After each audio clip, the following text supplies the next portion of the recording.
Hey everyone, welcome to All About the Joy. This is Culture and Consequence with Carmen and Andrea. You're like, okay, yeah, you are in a mood. Okay. This is not going to be a fun Culture and Consequence. It's going to be kind of a grumpy one, I think. Actually, somebody said that we're mean-spirited. That's what they said. Is that grumpy? I guess that's... No, that's different. We're mean-spirited. Well, they're Trumpers, so I don't know. Yeah. I was like, okay, yeah. All right. So I thought I would start with asking you, what hill would you die on that has to do with politics or culture? Is there one? I mean, I think I have so many that I was like, I don't even know how to pick one. I have one. Yeah, go. Okay. So mine would be that, okay, this is going to be grumpy.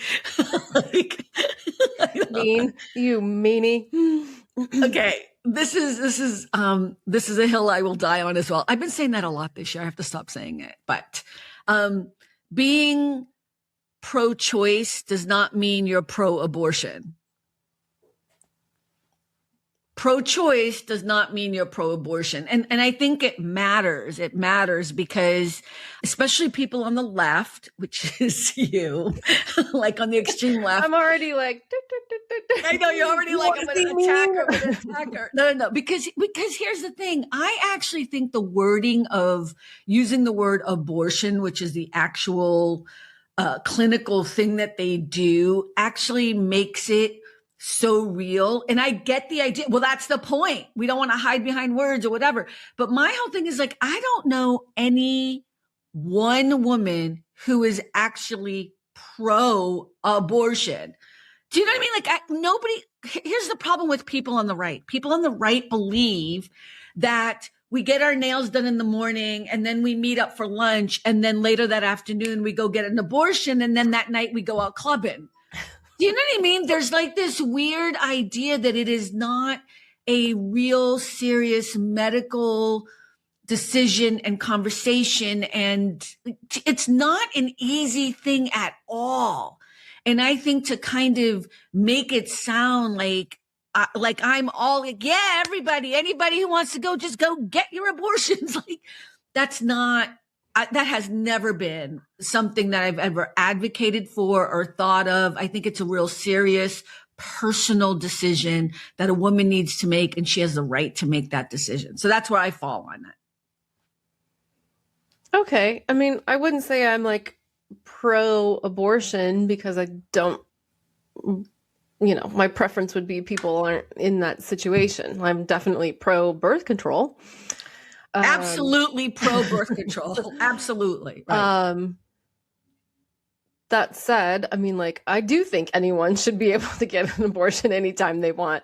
So I guess if that makes me pro-abortion, then that's what it is. But to your point, verbiage.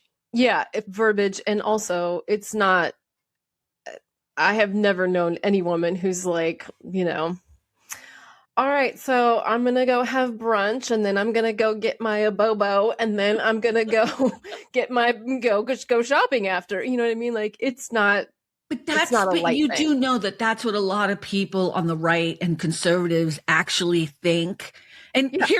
here's my problem. Until it's them doing it. Well, yeah. And then it's all hush, hush, secret, whatever, blah, blah, blah. Especially if you have money somehow, not even a conversation if you have money. I think too, that the other part of this that's really important is that people on the right don't understand how serious of an issue it is. And I have my feelings after 5 months of the fetus, because it's not exactly 5 months. They do it by weeks, but it's about 5 months where the fetus could be viable on its own. Every woman is different. Every situation is different. And I think that's where you start getting into more delicate conversations as to whether or not you, quote unquote, believe in abortion. And here's where I fall on this. It's still none of my business. It's between the woman, her doctor, her family, her God, her whatever. Like, it's still like, even though in my heart, I'm like, okay, if a fetus becomes a baby and can exist outside my body on its own, I might be more hesitant to be okay with it. You know what I mean? And still pro-choice, still pro-choice. Yes, agree with that for sure. But also the vast, vast, vast, vast majority of abortions that happen after a fetus is viable are Rare, but also those are babies that are wanted. There's a reason, a medical reason, which is none of my fucking business, why those are happening. And those are babies that people wanted. Right. And those are usually because it's after 24 weeks, right? They use it weeks. I was like, I need months. I need to understand months. Like, how big is the person? So I understand. Yeah, because usually at that point, they've already built the crib. They've already done, and this is like, we're talking about someone who actually wants the child, which usually at that point, that's the what mother's life is about. in danger. The child's life is in danger. Yeah, she's going to have to carry a dead fetus in her body. Like, there are actual medical reasons why that happens. And so again, none of my business. None of my business. Yeah. Yep. But I do think it's important because I've always been an advocate of Planned Parenthood. And this is kind of why I wanted to bring this up. Like, I grew up with community healthcare, and Planned Parenthood was a big part of that, because the way I grew up, a lot of people grew up this way. If you don't have the money, you don't have the ability to go and get healthcare, community healthcare services. Where I was growing up, it was called the JP Health Center or the Jamaica Plain Health Center. And then there was like Planned Parenthood. They don't just do abortions. Like, they do healthcare. They check if you're sick. They give you prescriptions if you need them. They, give you advice. They give you healthcare. Yeah. And this is the thing I don't think people understand. They think Planned Parenthood equals every time you walk in, they're like, legs up, let's do it. And then let's get our nails done. I'm serious. I've had fights with men, Andrea. I've had fights with men. And these are predominantly, except for one, religious men. I've had fights, arguments, conversations. I'll say conversations. And I always say to them after we have these conversations, I'm like, I have been fortunate enough that I knew about birth control very young. And even with birth control, you could get pregnant. So let's just be clear about that. But I've never been pregnant. Okay, we'll just say that. I've never been pregnant. And I tell men this conversation, do you think that if I came to you and said, oh my God, I don't know what to do, I'm younger, and I'm like, oh my God, what am I going to do? I think I need to get an abortion. I need to go speak to someone. Knowing me as you know me, do you think I would be taking that as some little easy thing? And not one of those men were like, oh, absolutely. It would be like, no big deal to you. Like, why would you think it's such a flippant, easy thing? And it's not. And I know 3 women, I probably know more, but I know 3 women who actually had to have an abortion. One of them wasn't a woman. She was a teenager. And those women were in, I don't know what the right word is, crisis, like pain, angst, trauma about having to go through. I don't even know what the right word is, because it's something I can't even describe. Like, I can't describe it. Yeah. It is not a light thing at all. Yeah. It's same. Like, no one that I know that's done it thinks that it's not a big deal. Wait, you know people who said it was not a big deal? No, I'm saying I don't know anyone who has done it who thinks like, oh, it's whatever. Sure. No. And I know one of them to this day, always, because they now have like 3 kids, but to this day they still remember, and they have kind of an idea of what they would have been born, and you know what I mean? But it was a health issue and they had to do it. And I think that's the other part of it too. It's like most women, and I'm not even talking about rape or all of these other horrible things. I'm just, because that's a whole other conversation. I don't know why anyone thinks somebody who's been raped or harmed or whatever should be forced. I don't even want to have that conversation with you people, like, at all. I can't engage with that at all, because that's not at all. But I just remember, having this conversation with this one woman, and to this day, when you talk about children, if you knew her back in the day, you know that there was actually four, and it's, in her mind, not, Yeah. I would never say that, but yeah. So yeah. Mm. Anyway, that's a hill I would die on. Just because I'm pro-choice does not mean I'm pro-abortion. And I would advocate and say on behalf of a lot of women, none of them are pro-abortion, like excited by it, because the right needs to understand that. That's not where we're coming from at all. Yeah. Yeah. Okay. I guess I don't know if this is a hill, but one of the hills would be, as you know, I'm pretty far left, right? And however, I think people need to stop looking at politicians, hoping for them to be heroes, saviors, someone you want to have a beer with, frankly, even someone you like that much, right? Like, it doesn't fucking matter. First of all, they are none of those. They are not heroes. They are not saviors. Probably don't want to have a beer with most of them. Let's be honest. I know I'm laughing because that is so George W. Bush. Remember that whole Joe the plumber thing? Right. Or that was Obama, right? What was Obama? The Joe the plumber thing. I was thinking Joe the plumber, where they sat down and had the beers with like. I don't even remember all that. Yeah, whatever. It doesn't matter. We won't go there. They're a means to an end. I mean, they're people, they're human, obviously, very flawed humans, just like all the rest of us. So you can't really expect purity. And so I think a lot of people want someone who is like completely aligned with everything that they believe in. And like, you're just never going to get that. Or right? Worse than that, it's a single, like, I hear you. I know what you're saying, but I'm going to disagree. I'm sick and tired of the single voter people, like the single issue voter people. Voters, yeah.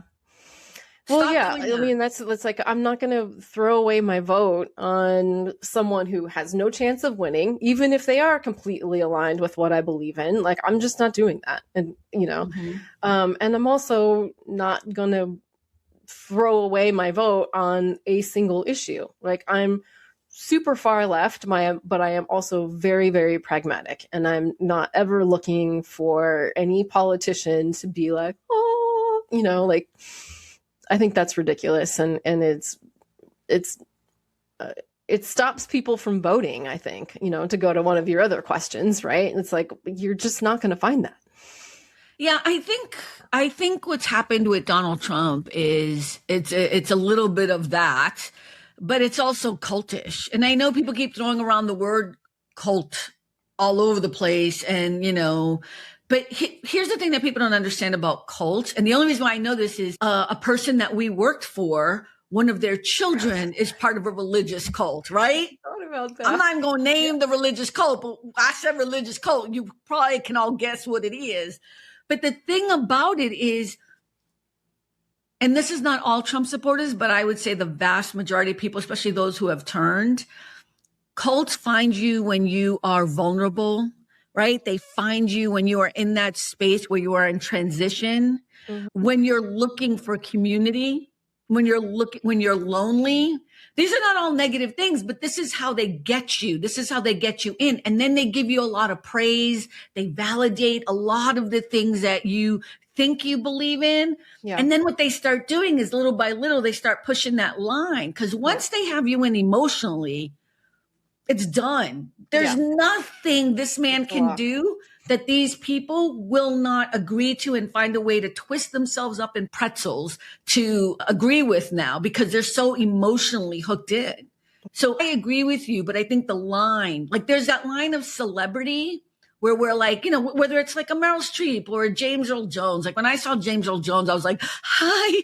I was like so excited. And I would have joined his cult. That one, but because I've always revered him because I thought he was so amazing and great. And then I met him. He's like, oh, he's just a regular person. Yep. And he stutters just like I do. And it was like a cool thing, but in the beginning of it. But the difference is he didn't try to take his power that he had and saw me in a vulnerable moment and try to hook me in to make me believe anything and everything he says. Right. And that's where I think there is a line.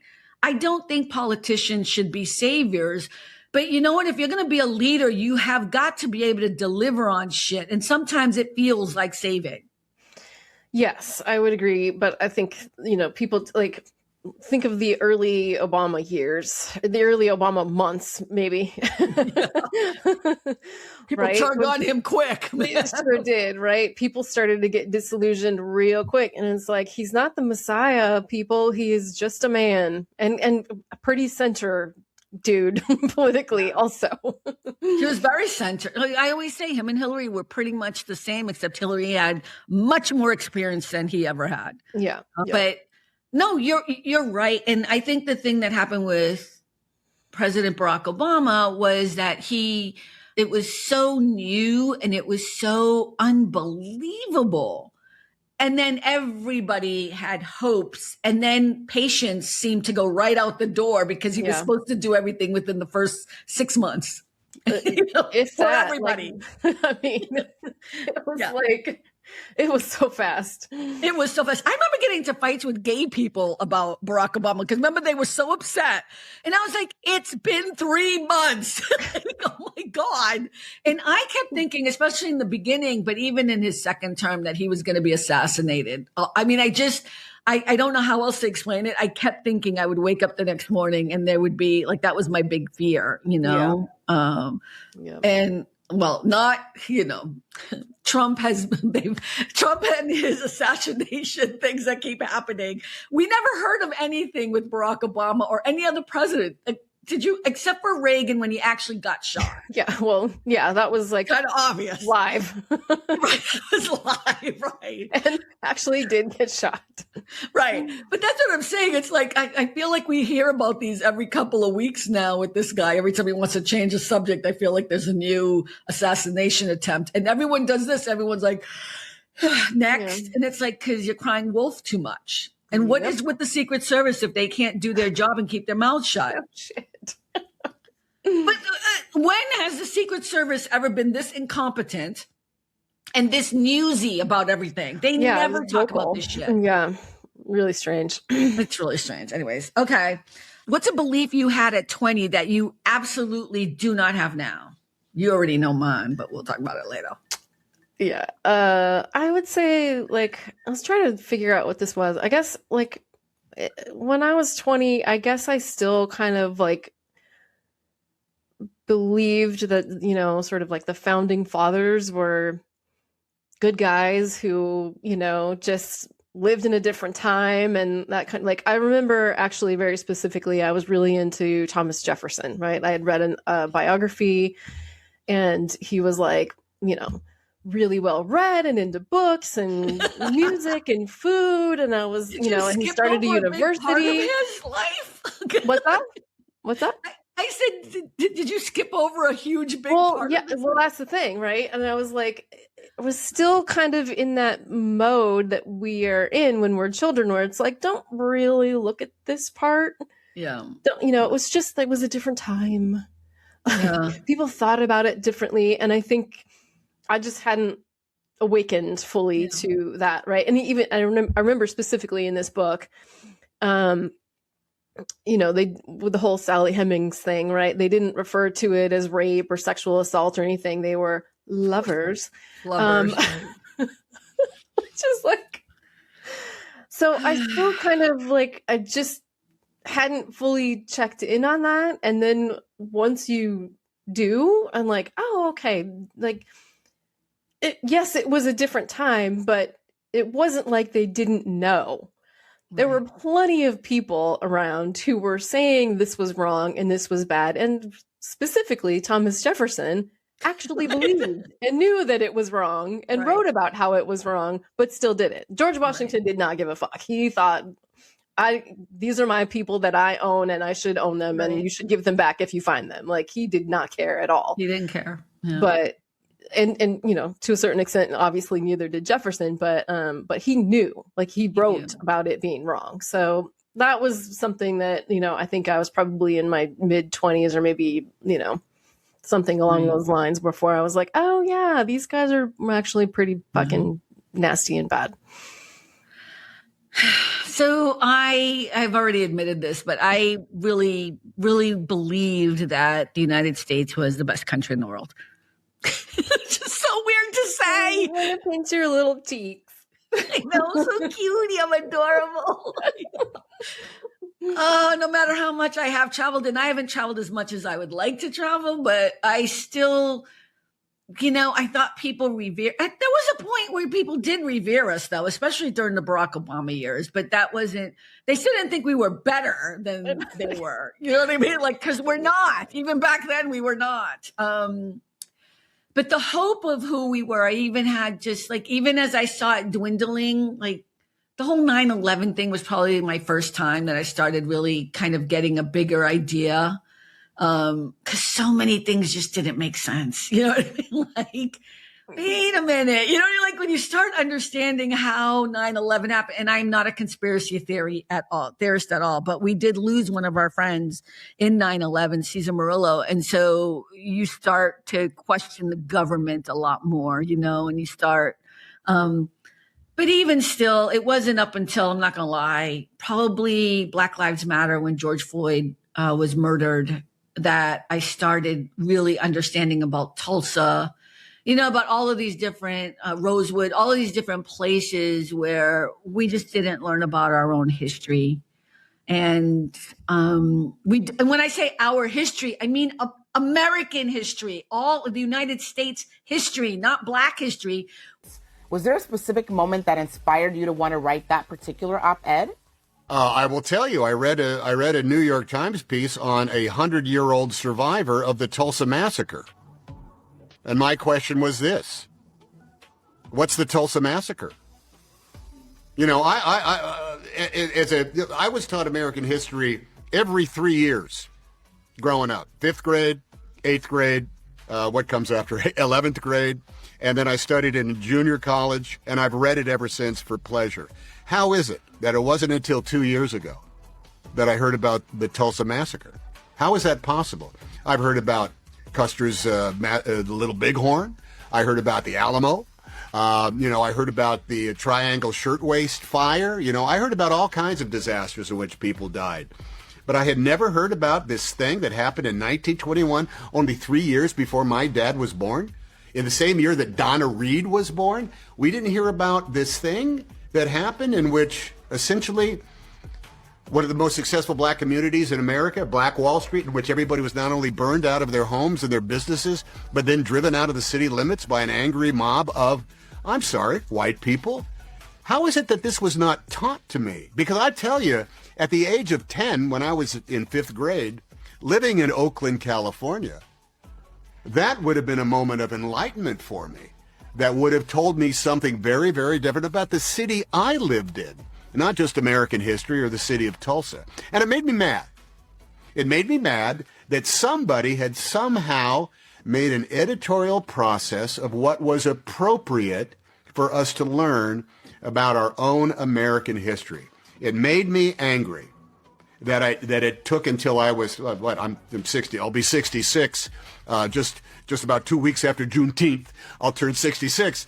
And it took me 54 years in order to find this out. It's not right. It's not right, and it's doing a disservice to all of America in order to not point out some very, very simple, and dare I say it, facts that can be accepted. I don't want to overuse the word dispassionately, but it can be used dispassionately. That's what happened. Nobody alive today is guilty over of it. Nobody alive today is to blame for it, except perhaps the people who said, let's not talk about that. That's not right. We should be able to talk about all of these aspects, so they will teach us more of the fabulous story of our diverse history and understand where we all come from. I knew more about my Portuguese heritage than I did about being Black and living in Tulsa in 1921. That's not right. It's not what an education should be, and it's not what the grand, I think, lesson of even something as basic as our Pledge of Allegiance should be when we're going to dare to say the words with liberty and justice for all. We didn't have a moment. That was not liberty and justice for all, and that's not right, and it made me mad. When you take out the importance of what happened in the Tulsa Massacre and Rosewood and all these different places, and you don't have that as part of the overall history of our country, we're all losing out. We're all losing out. And then, of course, I started backtracking and thinking about how I learned about different authors, and I realized it wasn't because it was part of any program. It was because somebody went out of their way, out of force, to make sure. Like, for example, I went to the University of Vermont. I went to college at UVM, which is at the time, and probably still today, 3% people of color in the state. You know what I mean? And then the school, it was a very white area. And even the school, even the classes we took, right? They were very Eurocentric, or whatever the word is. An English class, MJ Dickerson, she was one of the best professors I ever had. Even though the syllabus said certain things, she made us read people like Toni Morrison and Maya Angelou. Maya Angelou actually came to UVM. That's when I first met her. And Alice Walker. And I keep thinking of, all of the great, I had never read any of these books in high school. How did I get to college before I started reading some of these amazing books? I didn't even know about Frederick Douglass till I got to college. Same. And I would say I've read more books as an adult about our history and from authors who are of color than most anyone that I know that went to college with me. Because once you kind of, you know what I mean? It's not part of the curriculum for us to read. I mean, maybe now it is, but I mean, when I was in school. Okay, Wait, what were you going to say? You want like? Well, now they're banning books, so maybe now it's not. Right. Right. I think James Baldwin, and I think Ralph Ellison's Invisible Man. That was the first book I think we read. I think that's been banned, right?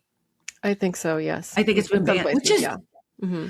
Anyways, I don't know. I'm just saying, like, yeah. Anyways, I still have faith in this country. I say it all this time. I still have faith in who we can be, but I feel like we've learned a really incredible lesson for those of us who were in La La Land. And I don't mean LA. I mean La La Land, thinking we were the best country in the world. And the world has every right to be angry with us. And like every time I see something on social media where they're dissing us, like, we have health care, you know what I mean? We don't pay anything, like you'll see people doing all these things. I'm like, okay, yeah, we deserve it. Go ahead, So yeah. Yeah. You have nothing to say to me about that. I feel like I don't. I mean, you know how I feel about it. I don't know. I just never bought into it. And I don't think like that. So I couldn't ever sit here and be like, oh, I thought America was the greatest country in the world, and now I don't. Like, I just never thought that.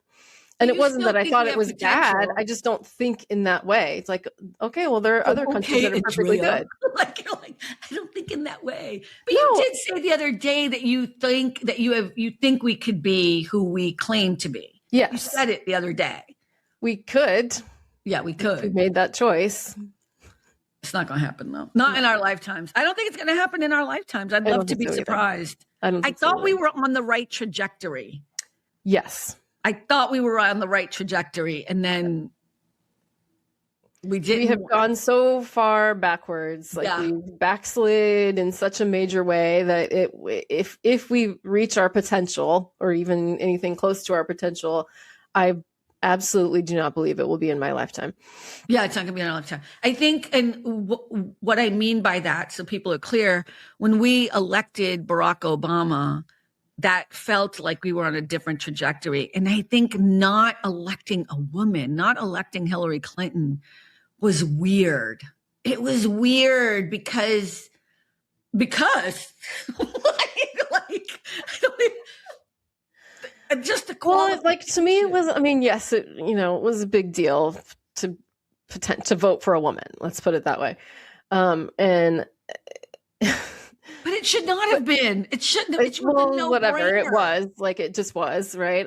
I took my daughters with me. You remember that? Like, I waited in line for 6 fucking hours with my little girls and my mother to vote for a woman for president. It was a big deal, right? And so there's that, yes, right? But like, Like it just gives me chills because it makes me so like enraged. Like to go from Barack Obama to potentially Hillary Clinton, a woman, whatever, and to end up with Donald motherfucking Trump is like, okay. Yeah. I'm out. Fuck this, right? Like I'm not. I still vote, whatever, but it's like what happened? Yeah. I mean, that's when I took my flag off my car. I used to always have a sticker on my car. Remember? I always had it. I was so proud to be an American, a United States American. Like even that, I catch myself all the time from saying America and only considering the United States when actually America is what, everyone? We learned from Bad Bunny. What did we learn? You know what I mean? Like America, right? Canada, North America, Central America, South multiple. America. Yeah, it's a lot of them. So it's just, even that, like not even learning correctly those things should tell you who we are as a country. We're I still have faith in us, but it's mind-boggling to kind of be like, damn, why lie? Why not be honest? Why not be proudful of what we actually are as opposed to making it up? I mean, I know the answers to all of that, but they're not good answers, No, they're not acceptable answers, but they are the answers. Yeah. What is one of your political cultural pet peeves? I don't have a good answer. I mean, probably what I already talked about, right? Like people expecting perfection from politicians and either checking out of the process completely because they didn't get everything that they wanted or their one thing that they wanted, right? And to hell with everybody else that's going to be affected. Or I guess that's probably it. Like, expecting perfection from these people. Yeah. Like they're like I said, they're flawed humans and you just have to, I think I read somewhere, like, it's not a marriage, right? It's not forever. It's like taking a bus. We hope it's not forever. I don't know what's happening in there. Yeah, like this one person was saying, it's like taking a bus, right? Like you're just trying to get over there from here to there. Yeah. Right. You can get off the bus. You can choose a different route and still get there or whatever. Like it's not a forever kind of situation. So just, make your decisions accordingly. Yeah. I think I had feelings about that when it came to the Supreme Court. Now I just think they're all a piece of shit. Like not all of them, but most of them. Yeah, that's another one. Like I used to really revere the Supreme Court. I used to be like, oh my God, they're amazing. And now I'm like, yeah, no, whatever. I don't know that I revered them as much as I thought that there was some. I thought they were learned. I thought that whatever that word is, like, they knew their shit. And they're just as susceptible to politics, clearly. Easy. Yeah. I mean, I guess I did believe that there was some place above politics that they were, not that I thought they always got it right at all, but of course not. Right.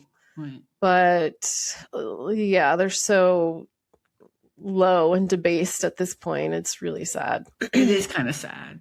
I think one of my pet peeves, I have a lot of them, but one of my pet peeves is first of all, people don't vote in this country, and it kills me because I keep thinking about the struggle to want to vote and needing to vote, whether you're a woman, whether you're a person of color. It's like, it's so weird to me. And so many other countries that don't have the ability to vote. You know what I mean? Like just how, or it's not taken seriously. And I know we're about to deal with this coming up, but I think that's a pet peeve, but also we don't have like a national day of voting. So we don't get a day off to go vote, or we don't make it easy to vote. Now they're trying to make it harder, and people don't even see that. So that's kind of one of my pet peeves, the structure in which we don't even teach like civics in class to tell people like how important it is. Like people don't know people don't know the basics of their own government. Right? Because we don't teach that. Taught. It wasn't taught in my school, and it wasn't taught in a lot of schools, because a lot of people I know who graduated with high school diplomas cannot tell you the 3 different parts of the government. They can't. I mean, The legislative I can only I've only gone to school in California, and back in my day, it was required that we, like government, and that was required course, and it Girl, still is. I just went to a graduation. I could ask 3 of those kids. They're not going to be able to answer that question. Well, okay, so I promise you. It being a requirement and it actually being taught so that they take it in are maybe 2 different things, right? I am going to say that most people in this country do not understand the way their government works. And it's because we do not make it. We don't even have a good reading level in this country anymore. We can't even pass math. Why are you arguing with me? It's like, maybe your kids have a great education, but I'm just saying we do not take education seriously in this country. We don't pay our teachers enough. We don't. And so that's part of my pet peeve. And the thing is, the problem with politics, I wasn't taught it either. I didn't know about it till I was older and understood that it affected me. And I went to Catholic school. Oh my God. I went supposed to be the better school. So I'm just saying it's one of these things that, it affects us every day. It is part of our lives and we do not understand it. People learn more from TikTok about their own government than they do in school, which I know makes you really happy because you love TikTok. Bring back Schoolhouse Rock. All of it, of course. Political myths we grew up with.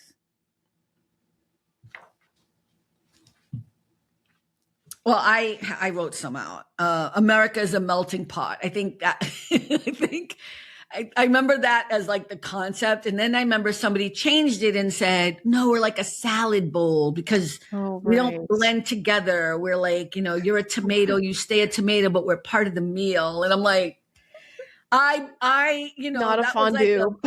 I'm sorry? I said, not a fondue. We're not a fondue, right? Like, I don't know what the United States is. I don't know. That's my fire. Because I would think if we're a salad, we all gonna get the same, flavorings of the salad dressing, right? So they're all together, but that's not what happens. But yeah, that's one of the things I grew up believing. Mm-hmm. Also, and you may relate to this, but this idea that you can come from nothing, work really hard and make it. I think that's probably the biggest. You can pull yourself up by your bootstraps. Why doesn't it work, Andrea? If you don't got boots, you don't got bootstraps. Yeah. I think that's one of the biggest myths too. But I mean, is it true or did we just lose our way? I don't think it was ever true. The American dream? I mean, look, we've talked about this before. Like, well, and I would argue it's not just American, right? Like, people can come from nothing and make something out of themselves anywhere, literally anywhere. It's not just the United States, right? People can do that anywhere. I don't think it's necessarily because they're a special kind of person with a special kind of work ethic or whatever. There are a lot of breaks that have to happen along the way. But the vast majority of people in this country or really any other who are born with nothing maybe can make a few strides, but systems are set up such that you can only get so far unless you have a lot of breaks that go your way or someone takes a shine to you and offers you a certain type of support or whatever. But I think that's why a lot of people come here is because they think that there's possibility in the United States, at least in the past, right? Like people would come here because opportunity was somehow, I don't want to say easier, but more probable if you did do X, Y, Z, if not for yourself, then for your family, your children, you know what I mean? Like they'd have a better, that's why people come here. I think part of the problem, and whether it's worldwide or whatever, I have no idea, but I think the systems that are set up in place, and I'm so fixated on this whole billionaire thing because I feel like it feels like so new that we're just continuously talking about billionaires as if it's not a big deal, that there are people that have the amount of wealth that countries don't have. You know what I mean? Like, and there are still people suffering in their own country or in their own state. And it's like, to me, it's mind boggling. But I think what bothers me is you live on the idea that if you work really, really hard and you do your best, you will be able to pull yourself, fuck the bootstraps analogy, but you'll be able to be at least safe. You'll have a place to live. You'll have food on the table. You'll have some sense of security, and you'll be able to grow old with dignity. None of that is true in the United States. None of that is true at all. Mm-hmm. And yes, unless you have whatever opportunity, whatever you want to call it, unless you do have somebody who walks in and anoints you, you are not going to get anywhere. And what I mean by anointing you, I mean, like, if you go to a bank and a bank says, yes, we'll give you a loan based on all your great payments, your great credit score, and blah, blah, blah. We trust you because you have proven. Clearly, I have personal experience with this. I'm pissed about it. You have a great credit score. You have a great income, blah, blah. We'll give you a loan to start this, blah, blah. And then they still say no because your name is Suarez or whatever it is. It's certainly not bad credit or anything like that. To me, and it did happen to me. I think I said it a few times before, but because it was shocking to me. I always thought, like, well, if I have my credit score not at like 700 or not at, like, my credit score was always hovering at like 698 or something. Like, it was always like, and then somehow it just shot up to almost 800. I was like, oh, you know what? I'm going to get me a loan. But if you don't have collateral, if you don't have a cosigner, it doesn't matter that you have paid all your bills. It doesn't matter that my story could be a fucking movie. You know what I mean? It's like everyone else's, but you know what I'm saying? Like, that's what bothers me about this country. And I'm not saying that it's a lie. I'm saying it's not true for most people. It's not true for most people. And that's what we're all told. We're all told that. And, yeah. and the latest thing is that I should just, like, basically shut up and dribble. Like, I should be grateful because I have had so much success already. Like, that's the other thing that people try to throw my way. Okay. Fuck them. Yeah. Yeah, but that's what people try to say. Like, I've had so much, like, I should be grateful because I made it this far. And I'm like, okay. That's more about them, I think, though. But that's not a whole other conversation. Yeah. Well, and like, it's not like you don't have a degree of gratitude for your life also. Yeah. I was about to say something mean. No, go ahead, say it. No. I'm not gonna. I don't want to get into. Well, no. Now everybody's gonna wonder what it is. No, it's not really. I mean, I just feel like it's not.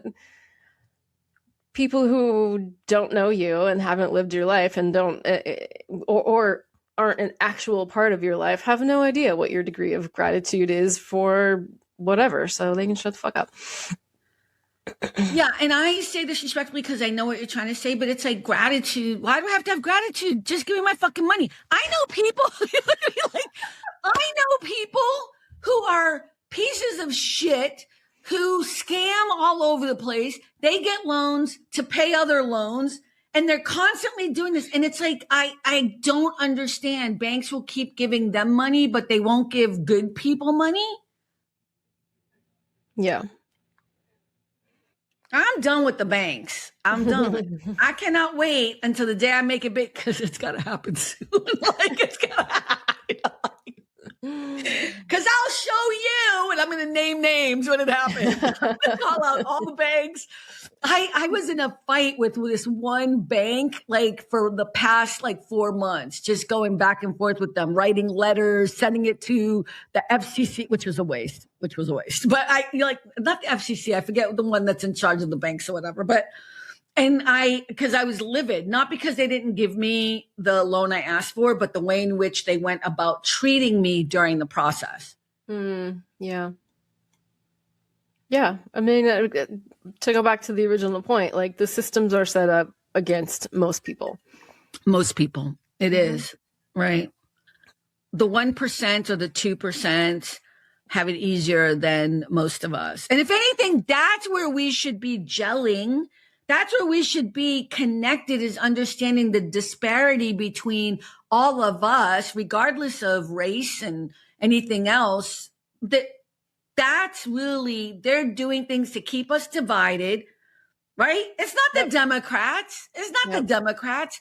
It's wealth that is doing everything to make sure we're more concerned with the gardener or the farmer who's picking our crops, right?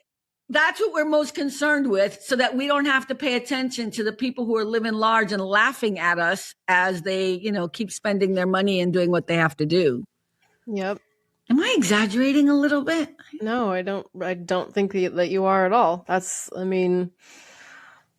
not to go too far deep into it, but that's part of the point of like the media capture by that class, right? It's like, oh, okay, let's make sure that we're, ginning up the drama and the controversy to keep people distracted and focused on the controversy of the day, so they're not looking at us on our yachts, right? Destroying the environment and all of the other shit we're doing, It's a hot mess. Anyways, I don't know what else to say. Yeah, girl. All right, if you could fix one thing about American political culture, what would it be? We'll end with that. That is it. I would fix the media environment. Because she would also eliminate all social media. Well, yes, that would be how I would fix the media environment. No, seriously though, I think that there are a lot of really fantastic, honest journalists who want to do objective, great reporting, but I think the larger environment doesn't support them, and we're all, speaking of social media, off in our little bubbles. Whoops, myself included. And so that there's not really any like shared agreement on what the truth is anymore. So it makes it really, really difficult to come together and look at what's happening above us. Yeah, although there is truth, because I have to be careful, because people like to play this, not you, because I know that's not what you meant. I know what you said. And people can rewind what you said to understand. There is objective truth. There is. There is objective truth. There's lack of agreement on what that is, but there is actual objective truth. Right, because people are trying to pretend that you can have other kinds of truth. What was it that woman said, that blonde, ugly ass woman? I'm going to call her that. Yeah, I'm trying to remember think of she said something that's, I don't know, something like fungible truths or something. Yeah, it was she said, but it was some weird thing she said, and that kind of stuck not in my head, clearly, because I can't remember it. But, yeah, I remember she kind of tried to make it like it was something else. It's like, bitch, no, that's not how this works. Yeah. I think and I'm going to say something that's unpopular opinion. I'm going to say this. I don't think all these guys from back in the day, all these wonderful white men, Walter Cronkite, Peter Jennings, I know your favorite, Brian Williams, Tom Brokaw, Tim Russert, all these people, they were delivering the news, but they all had a side to it. They had a bent to it. I think we've lost the ability. I think we've lost our moral core. I think that's really the problem. Like, it's okay to lie and call it truth. I think it's okay now to be a bad person and then to cover it up somehow. You know what I mean? Like, so I think it's more about a moral core. But you and I both know we could right down the line, all of those men, they were not Republicans. They were not, right? And if they were Republican, which they weren't, they were like independent. I think Tim Russert was an independent or whatever. They still had a moral core. Yeah. And they believed in journalism, right? They believed in like the truth. Wherever this story takes me, even if it's in a direction that makes me personally uncomfortable, that's where I'm going. Right. For sure. So, yeah. Okay, cool. Well, thank you for hanging out. I appreciate you. And everyone, thank you for hanging out for another episode of Culture and Consequence. And remember, at the end of the day, it really is all about the joy. Bye, everyone. Bye. Thanks for stopping by All About the Joy. Be better and stay beautiful, folks. Have a sweet day.